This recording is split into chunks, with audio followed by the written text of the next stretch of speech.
प्यारे मित्रों, आज एक छोटा सा प्रेजेंटेशन लेकर आया हूँ।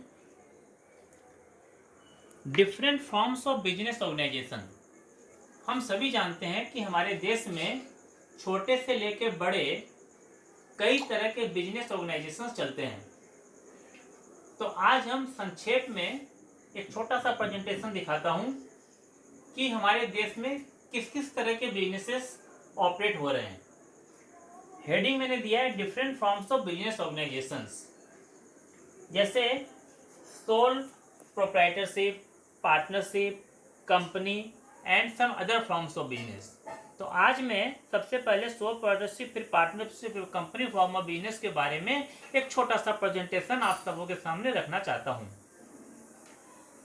ये जितने भी फॉर्म्स ऑफ बिजनेस हैं,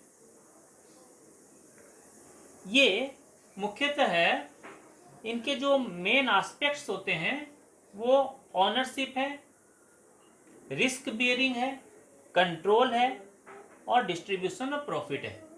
तो ये जितने भी तरह के बिजनेस हैं, इनके जो आधार हैं, जो बेसिस हैं, वो मुख्यतः इन चार बिंदुओं पर घूमते हैं: ऑनरशिप, रिस्क बियरिंग, कंट्रोल और डिस्ट्रीब्यूशन ऑफ प्रॉफिट। तो आइए हम सबसे पहले सोल प्रोप्राइटरशिप के बारे में थोड़ी सी जानकारी लेने की कोशिश करते हैं। सोल प्रोप्राइटरशिप बिजनेस में जो मुख्य बात होती है, यहाँ एक सिंगल ओनर होता है। एक व्यक्ति अपने पॉकेट से कुछ पैसा इन्वेस्ट करता है बिजनेस में और बिजनेस को शुरू करता है। और इसके क्या फीचर्स हैं? ये वन मैन कंट्रोल है, क्योंकि सिंगल व्यक्ति जब अपने पॉकेट से कैपिटल लगाकर उसने जब बिजनेस शुरू किया है, तो ये सीधी सी बात है कि उसका सारा कंट्रोल बिजनेस का उसके हाथ में ही होगा। नो शेयरिंग ऑफ प्रॉफिट और लॉसेस। इस बिजनेस में किसी भी तरह का प्रॉफिट या लॉस शेयर नहीं होता है। अगर कोई प्रॉफिट है बिजनेस में तो उस ऑनर का है, और अगर लॉस है तो ऑनर का है। Less legal formalities. इस बिजनेस को शुरू करने के लिए कोई लंबी चौड़ी लीगल कंप्लायंस या लॉ फॉलो करना पड़े, ऐसा कुछ नहीं है। थोड़े बहुत लाइसेंस हम लेते हैं और इस बिजनेस को हम शुरू कर देते हैं। Unlimited liability. हाँ, ये इसका एक थोड़ा सा माइनस पॉइंट होता है कि अगर इस बिजनेस में लॉस होता है तो बिजनेसमैन को बिजनेस की संपत्ति, इसके अलावा उसे घर से भी पैसे लाकर अपने क्रेडिटर्स के सारे पेमेंट्स करने पड़ते हैं। तो इस प्रकार ये सोल प्रोप्राइटरशिप बिजनेस, जैसा कि इसका नाम है, सोल माने सिंगल, केवल एक व्यक्ति अपने घर से, अपने पॉकेट से पैसा बिजनेस में लगाता है और बिजनेस को शुरू करता है। अब हम आते हैं दूसरे बिजनेस में, जिसको बोलते हैं पार्टनरशिप बिजनेस। जैसा कि इसका नाम है पार्टनर, पार्टनर का मतलब ही है कि यहाँ एक से ज़्यादा लोग बिजनेस कर रहे हैं।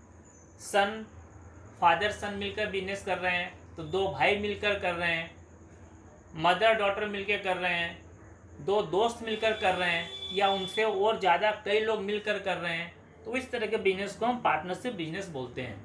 तो इसके क्या क्या फीचर्स हैं? इसकी जो मेन फीचर्स हैं, मिनिमम 2 पर्सन्स, कम से कम 2 लोग होंगे, और एक कॉन्ट्रैक्चुअल रिलेशनशिप होगा आपस में।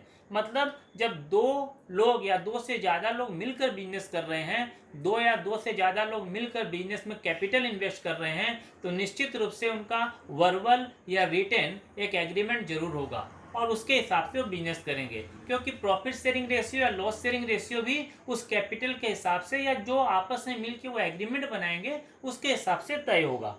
तो इस प्रकार के बिजनेस की जो फीचर्स हैं, minimum 2 persons, contractual relationship, sharing of profit and losses होता है, unlimited liability with certain exceptions. यहाँ भी लायबिलिटी को अनलिमिटेड बताया गया है कि अगर पार्टनरशिप बिजनेस में लॉस होता है तो पार्टनरशिप बिजनेस की संपत्ति के अलावा वो अपने घर से भी पैसा लाएंगे और मार्केट का पैसा जो डेब्ट से उसको चुकाएंगे। बट यहाँ सर्टेन एक्सेप्शंस हैं, जिसकी बात मैं यहाँ पर नहीं कर रहा। तो ये सारा जो बिजनेस है पार्टनरशिप बिजनेस, इसके लिए हमारे देश में एक अलग से लॉ बना हुआ है। उसका नाम है इंडियन पार्टनरशिप एक्ट 1932। तो यह पार्टनरशिप बिजनेस गवर्न होता है अंडर इंडियन पार्टनरशिप एक्ट 1932 के अंतर्गत। अब आते हैं बड़े फॉर्म में, जो तीसरा फॉर्म है, जिसको हम लोग बोलते हैं कंपनी फॉर्म ऑफ बिजनेस। ये क्या है? Company form of business is govern by Indian companies act 2013। हमारे देश में कंपनीज एक्ट 2013 एक कानून है जो कंपनी टाइप ऑफ बिजनेस को गवर्न करती है। इसमें इसकी एक डेफिनेशन छोटी सी दी हुई है सेक्शन 2 सबसेक्शन 20 में। According to this a company means a company incorporated under this act और under any previous company law. तो 2013 के पहले भी 1956 की एक्ट थी और उसके पहले भी कंपनीज एक्ट थी। तो कोई भी कंपनी अगर कंपनी लॉ के अंतर्गत बनी हुई है तो उन सबको कंपनी की डेफिनेशन में इनकॉर्पोरेट किया गया है। अब इस तरह के बिजनेस की क्या फीचर्स हैं? ये आर्टिफिशियल लीगल पर्सन बोला गया कंपनी को, क्योंकि ये एक लॉ में क्रिएट होती है। कंपनी जो है एक आर्टिफिशियल लीगल पर्सन है because it is created by law, it is not natural person. हम लोग जैसे ह्यूमन बींग्स नेचुरल पर्सन है, वैसे कंपनी नेचुरल पर्सन नहीं है बल्कि लीगल पर्सन है, आर्टिफिशियल लीगल पर्सन है। कॉर्पोरेट पर्सनालिटी या बॉडी, इसका मतलब क्या हुआ? क्योंकि कई लोग मिलकर एक कॉर्पोरेट पर्सनालिटी की इसको एक रिकॉग्निशन देते हैं कंपनी को, इसीलिए बोला गया कॉर्पोरेट पर्सनालिटी या बॉडी कॉर्पोरेट इसको बोला जाता है।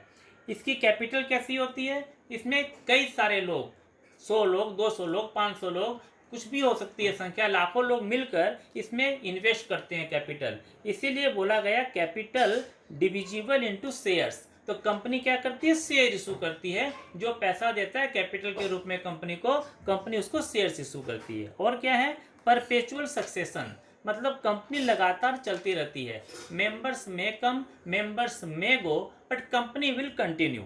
लिमिटेड लायबिलिटी बाई शेयर्स और गारंटी, मैंने किसी कंपनी का एक शेयर खरीदा जिसकी कीमत 100 रुपये है, कल वो कंपनी अगर डूब जाती है तो मेरे वो 100 रुपये डूब सकते हैं, क्योंकि कंपनी अगर गुंडअप हो जाती है और कंपनी लॉस में चली जाती है तो उससे ज़्यादा पैसा कंपनी मेरे से नहीं मांग सकती। मेरी जो लायबिलिटी है वो मेरे शेयर के वैल्यू की, जो शेयर का जो फेस वैल्यू है, बस वहीं तक की मेरी लायबिलिटी है, उसके बाद मेरी लायबिलिटी नहीं है। हाँ, यहाँ भी कुछ एक्सेप्शन है, अनलिमिटेड लायबिलिटी कंपनी भी बनती है, जिसके बारे में मैं डिटेल्स में यहाँ अभी नहीं जा रहा। और क्या फीचर्स हैं? ट्रांसफरेबिलिटी ऑफ शेयर्स, कंपनियों के शेयर्स आराम से ट्रांसफर होते हैं। आज मान लो मेरे पास रिलायंस इंडस्ट्रीज का एक शेयर है और वो शेयर मैं बाजार में स्टॉक एक्सचेंज के थ्रू उसको मैं सेल करना चाहता हूं, तो मैं उसको इजीली सेल कर सकता हूं। और मिस्टर एक्स ने अगर उसको परचेज कर लिया तो now mister x will be the share holder of that share जो मेरे पास था। तो इस प्रकार शेयर इजीली ट्रांसफर होते हैं। इसका मतलब क्या है कि कंपनी में जो ओनरशिप है वो इजीली ट्रांसफरेबल है from one person to another person. अब ये ओनरशिप क्रिएट कैसे होती है कंपनी में? ये शेयर के थ्रू होती है। तो जो शेयर होल्डर्स हैं इन्हीं को हम लोग कंपनी का ओनर बोलते हैं। तो ये एक छोटा सा प्रेजेंटेशन मैंने देने की कोशिश की है डिफरेंट फॉर्म्स ऑफ बिजनेस में। एक छोटा सा एग्जांपल लेता हूँ। आपके पाड़े मोहल्ले में पुचका वाला पुचका बेचता है, अब वो पुचका वाला तो अपने पॉकेट से कुछ पैसा इन्वेस्ट करता है और उसने पुचके का बिजनेस शुरू किया। तब वो जो पुचके का बिजनेस जो कर रहा है वो एक तरह से सोल प्रोडक्टिव बिजनेस के फॉर्म में उसको कर रहा है। अब कल मान लीजिए उस पुचके वाले का एक भाई भी उसमें इन्वॉल्व हो गया, अब वो पार्टनरशिप बिजनेस हो गया, क्योंकि उसके भाई ने भी कुछ पैसे लगा दिए। अब दोनों भाई मिलकर 2 डाला लगा रहे हैं पानी पूरी का, पुचका का, 2 कोने में खड़े होकर एक मोहल्ले के। अब पार्टनरशिप बिजनेस शुरू हो गया। थोड़े दिन बाद ये समझ में आया दोनों को भाई हम लोग और बड़ा बिजनेस कर सकते हैं, कुछ और लोगों को भी जोड़ लिया और सोचा कि कंपनी फॉर्म ऑफ बिजनेस बनाएं। तो वो कंपनी फॉर्म ऑफ बिजनेस में भी चले जा सकते हैं। ऐसा नहीं है कि वो पुचका वाला शुरू किया तो बाद में पार्टनरशिप में गया और बाद में कंपनी फॉर्म में नहीं जा सकता, ऐसा नहीं है। सबके लिए अलग अलग कानून है, अलग अलग नियम है और उसके हिसाब से सारे फॉर्म्स ऑफ बिजनेस हमारे देश में ऑपरेट होते हैं। तो आज के लिए इतना ही काफ़ी। Thank you very much.